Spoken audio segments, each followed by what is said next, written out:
Olá, boa tarde, seja bem-vindo ao quadro Sala de Entrevista. E hoje nós vamos falar sobre saúde pública.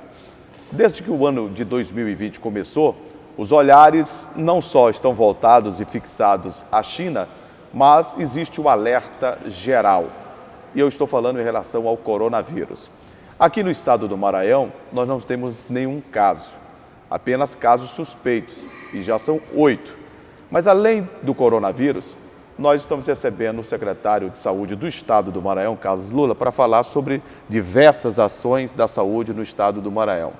É sempre para nós um motivo de alegria e satisfação revê-lo e recebê-lo aqui na TV Assembleia. Não, o prazer é todo meu, sempre estar de volta à minha casa. Secretário, falando do tema do momento, coronavírus, nós temos 8 casos suspeitos, né? São 6 mulheres e 2 homens. Alguns, inclusive, no momento que se eclodiu o problema, né, foram 2 casos e um descartado imediatamente. Hoje nós temos 8, de acordo com a última atualização? Hoje nós temos 8, de acordo com a última atualização, e é natural que a gente tenha um aumento de casos com o passar das semanas. Por quê? Porque a gente aumentou o número de países suspeitos. Hoje, todos os países do hemisfério norte já estão no rol de suspeito. Então, se a pessoa viajou para os Estados Unidos, ou para a Europa, ou para a Ásia, e volta para o Brasil, e no período de 15 dias tem sintomas de gripe e resfriado, no quadro de suspeição. Ele já entra no quadro de suspeito. Então, o que aconteceu? Que são essas 8 pessoas. O estado de saúde piorou, agravou, precisou de unidade de terapia intensiva. São pessoas que, na maior parte dos casos, estão fazendo em domicílio esse isolamento para não ter contato com outras pessoas. Isso faz parte de um protocolo? Isso faz parte de um protocolo. A gente precisa, como a gente vai conter a doença? Tem remédio? Não tem remédio. A gente espera a pessoa melhorar. É basicamente isso. Então, não é o fato dela ficar medicalizada. A gente só vai precisar de hospital para as pessoas que de fato agravarem. Na maior parte dos casos é isolar a pessoa, impedir que ela transmita essa doença para outras pessoas e esperar o corpo dela responder e melhorar. Dentre esses 8, existe algum dentro do que você acaba de falar, secretário? Então, dentre esses 8, ninguém foi para a unidade de terapia intensiva, nem o caso em que precisou. A maior parte desses pacientes, os que não tiveram alta, eles estão em leito clínico, mas todos estiveram no estrangeiro, locais de risco. A maior parte deles na Itália, que tem inúmeros casos de transmissão. Eu acho que o caso da Itália é um caso problemático, que de sábado para domingo a gente teve mais de 100 óbitos. Então, por isso, a Itália entrou toda ela em quarentena, para a gente ver como deve lidar com a doença. O Brasil tem vencido até agora, mas é muito provável, a gente já tem 35 casos confirmados, que a gente ainda tenha um aumento do número de casos. Né? Quase 700 suspeitos. A gente vai ter um aumento do número de casos naturalmente. Agora, o coronavírus, para quem está nos acompanhando aqui na TV Assembleia, os sintomas são muito parecidos com os sintomas da gripe? Os sintomas do corona são os sintomas da gripe. O corona, na verdade, ele é uma mutação do vírus da SARS. O SARS é um tipo de influenza muito grave, que no início do século XXI, sobretudo na Ásia, teve um índice de letalidade altíssimo, era quase 10%, ou seja, de cada 10 pessoas que tinham a doença, pelo menos uma ia a óbito. E ela se transmutou e hoje virou esse vírus, que na verdade são 2 proteínas, o vírus da influenza. A gente tem o H1N1, porque é um subtipo, e o Covid-19 é outro subtipo. Isso acontece, os vírus têm essa capacidade de mutação. O que veio de diferente com o Covid-19... Nessa mutação ele se fortalece, né? E ele se fortalece, mas o que veio diferente no Covid-19 foi a capacidade de transmissão, que ela é mais rápida ainda do que, por exemplo, uma gripe. A transmissão do Covid-19, inclusive em assintomáticos, esse é o diferencial da doença. Secretário Carlos Lula, quais são as recomendações da Secretaria de Estado da Saúde para a população maranhense em relação ao coronavírus? As recomendações são recomendações que a gente tem feito nas últimas semanas. Primeiro, ter etiqueta de tosse, cuidado em compartilhar... Quando o senhor fala essa etiqueta, etiqueta de tosse. Aqui Isso, colocar o antebraço ao tossir, não espirrar, ter em contato a pessoa ir resfriada para o local de trabalho, evitar, né? Fique bem, Imagina, por exemplo, um caixa de um supermercado que vai resfriado. Quantas pessoas ele não contamina naquele dia? Um ambiente do ar-condicionado, passando notas, passando cartão, passando produtos, tudo aquilo ali vai contaminado. Se ele dá um espirro, se ele tosse. Por quê? Porque a transmissão se dá pelas gotículas, se dá por secreção nossa. Então é um espirro, é um beijo, é uma tosse em outra pessoa que a gente vai ter condição de transmitir essa doença. Então, a nossa recomendação é, primeiro, evitar contato com pessoas gripadas. Segundo, ter essa etiqueta de cuidado com objetos que são compartilhados. Por exemplo, corrimão do ônibus. Saiu de lá, lavar as mãos. Ou álcool gel. O álcool gel, a gente não precisa ter o desespero para ir atrás de álcool gel. O álcool gel, na verdade, é um auxílio. O melhor é o sabão. É o sabão que mata o germe. Água com sabão mesmo, água né? com sabão. Não tendo água e sabão, você está no local de trabalho que você não vai conseguir ir ao banheiro o tempo todo, então tenha lá o seu vidrinho de álcool gel que você vai poder lavar e limpar as mãos. Secretário, tem muita gente que tem dúvida e faz um questionamento que eu aproveito para fazê-lo aqui na TV Assembleia. Mas o Maranhão, em relação a outros estados, o Maranhão tem um dos portos mais importantes do mundo. Por esta questão portuária, o risco ele se torna maior ou não, de acordo com os protocolos que vêm sendo adotados aqui pela EMAP e pelo Estado do Maranhão, com todas essas instituições envolvidas, Secretaria de Saúde, Vigilância Sanitária? As pessoas elas têm uma compreensão equivocada. Talvez o último lugar onde a gente vai ter transmissão seja o porto. Por quê? Porque um navio que venha da China, vamos botar assim, ele demora 40 dias para chegar ao Maranhão. Então, nesse período, se alguém adoeceu no navio, todo o protocolo da Anvisa vai ser mantido, porque ninguém vai descer se tiver alguém com sintoma da doença ali no navio. Então, é muito mais simples a gente fazer a contenção da doença, eventualmente, que venha pelo porto, é muito provável que ele chegue pelo aeroporto e não pelo porto.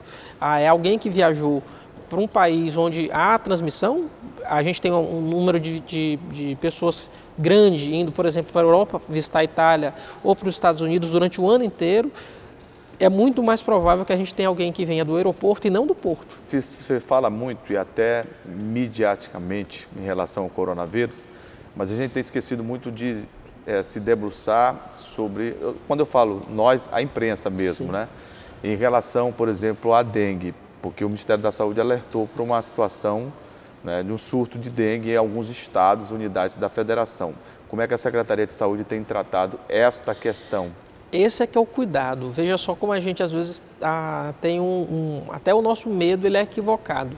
Ano passado a gente teve 1.600.000 casos de dengue no Brasil. Só esse ano a gente já teve mais de 20 mortos no Paraná, em razão de dengue. Dengue. Mas parece que como é uma doença que se tornou corriqueira, a gente não dá a mesma dimensão que tem dado hoje para o coronavírus. A gente tem feito essa barreira, desde o ano passado a gente fez esse cuidado. A gente não está entre os estados que tem um aumento exponencial do número de casos de dengue, porque a gente tem feito esse cuidado ao longo dos últimos anos. Tem feito o dever de casa. Né? Tem feito o dever de casa. De todo modo, a gente precisa do auxílio dos municípios. Dos 217 municípios, a gente teve quase 70 municípios com risco de ter uma elevação no número de casos de dengue, porque a gente fez o LIRA, né, que é esse índice de investigação para saber o índice de Aedes em cada cidade, em todos os municípios do estado, desde o ano passado, exatamente para evitar o contágio esse ano. Então a gente já está fazendo esse trabalho preventivo para evitar que a doença aconteça. Infelizmente, os estados do sul e do sudeste, talvez até por não lidar tanto com a doença, não fizeram isso, e o que tem acontecido é um aumento assim, exponencial do número de casos de dengue, sobretudo no estado do Paraná. Além do poder público, se o senhor me permite, cada cidadão e cidadã maranhense precisa entender que devem cumprir recomendações, não despejar lixo em lugar inapropriado, não deixar água, né, dentro de um jarro durante muito tempo, não deixar a caixa d'água aberta. Aí a gente vai entender, 80% dos focos de dengue não estão na rua, estão na nossa casa, estão na nossa residência. Por isso nós temos essa responsabilidade. Por isso a responsabilidade é nossa. E aí algumas coisas, Juraci, que às vezes a gente até fica triste. A gente fez a limpeza de algumas valas aqui na cidade de São Luís. A Secretaria de Saúde fez a limpeza das valas. Então a gente fez limpeza de várias ruas, de um bairro próximo ao centro da cidade. A que estava suja, a população reclamava, então a gente fez a limpeza de tudo. A gente tinha a previsão de passar um dia, passou uma semana com retroescavadeira, com caçamba, com isso. Quando a gente voltou na outra semana, já estava lá de novo, né? Boa parte do lixo já estava lá de novo. Secretário, vamos falar de algumas novidades que são muito boas para os maranhenses. As policlínicas, por exemplo, algumas foram inauguradas, estão na iminência de ser inauguradas outras. Eu gostaria que o senhor falasse sobre as policlínicas. As policlínicas, elas reinauguram um conceito de cuidado com as pessoas e de ampliação de serviços da nossa rede. A gente tinha alguns centros de especialidade médicas que atuavam de forma dispersa e hoje vão atuar a partir de uma rede de policlínicas. A primeira que a gente fez foi em Matões do Norte, a gente já fez algumas outras no interior do estado e agora está trazendo para São Luís. A gente tem 4 no Vinhais, na Vila Luizão, na Cidade Operária e no Diamante. Como o funcionamento em horário diferenciado, porque a gente vai passar a funcionar em 3 delas aos sábados também, oferecendo mais serviços para a população. E no Diamante a gente vai estar oferecendo um horário diferenciado, porque a gente vai estar ofertando serviço durante a semana até 9 da noite e aos sábados, durante o sábado inteiro e no domingo também de manhã. Que serviço as policlínicas oferecem? E quais serviços? A gente oferece quase 30 especialidades médicas, né? Então todos os serviços de média complexidade, que a gente vai precisar do neurocirurgião, ao cardiologista, ao dermatologista, todos esses serviços a gente está ofertando de maneira igual em todas essas policlínicas. Com isso, diminuir a nossa fila que a gente tinha um represamento sobretudo de pessoas que precisavam de consulta com neurocirurgião ou com cardiologista. Então a gente está diminuindo essa fila, ampliando o acesso e, mais do que isso, ampliando o meio de chegar a esse serviço. 4 já existem, São, né? 4 que já existem. A gente vai também inaugurar Quatrac e São Francisco, em parceria com a Prefeitura de São Luís. Quatrac seria onde funciona o Quatrac socorrinho? Onde funciona o socorrinho. Então a gente está reformando o socorrinho inteiro. A gente vai continuar com a urgência, mas vai ampliar esse serviço para a policlínica. E no São Francisco, a gente vai continuar com a urgência ali, onde funciona o socorrinho de São Francisco, mas ampliar bastante a capacidade nossa de serviços ambulatoriais e de exames. Então, o que é que a gente vai fazer? Hoje a pessoa pode marcar presencialmente, pode marcar nos Vivas, pode marcar pelo aplicativo ou pode marcar por telefone. Tem facilidade. Hoje tem facilidade para marcar a sua consulta e seu exame. Secretário, como é que estão as obras, por exemplo, do Socorrão da Ilha, como então, muitos chamam? O nosso hospital da ilha, as obras continuam de vento em popa, mesmo com esse período de chuvas. Graças a Deus a gente consegue, as obras mantêm o seu ritmo. A previsão para elas é a gente inaugurar no comecinho de 2022, será o nosso hospital, o maior hospital de urgência e emergência do estado. São quantos leitos? 400 leitos. Para a gente ter ideia, é o equivalente a 4 socorrões. Vai desafogar bastante Socorrão 1 e Socorrão 2, né? Vai desafogar com certeza, vai ser assim, uma mudança na forma de se fazer urgência e emergência na saúde pública do estado do Maranhão. As pessoas vão sentir que é outro serviço, é outro cuidado. É um hospital pensado para o século XXI e não para a metade do século XX, como as nossas estruturas de saúde ainda foram pensadas. Eu conversei aqui no quadro Sala de Entrevista do Jornal da TV Assembleia, do portal da TV Assembleia, com o secretário de Saúde do Estado do Maranhão, Carlos Lula. Secretário, muitíssimo obrigado por ter vindo aqui à TV Assembleia, obrigado por ter nos atualizado em relação a todo o protocolo que o governo do Estado do Maranhão, através da Secretaria de Saúde, tem adotado em relação ao coronavírus, as novidades em relação às policlínicas. E a gente espera receber o senhor em outras oportunidades para falarmos mais da saúde pública do nosso estado. Eu que agradeço, Juraci. Eu espero nas próximas semanas e meses a gente já está vindo falar aqui da inauguração das nossas unidades pelo interior do estado e não tanto do coronavírus. Com certeza. E eu fico por aqui com o quadro Sala de Entrevista. O portal da TV Assembleia volta amanhã. A você, o nosso muito obrigado sempre pelo carinho da honrosa e indispensável audiência.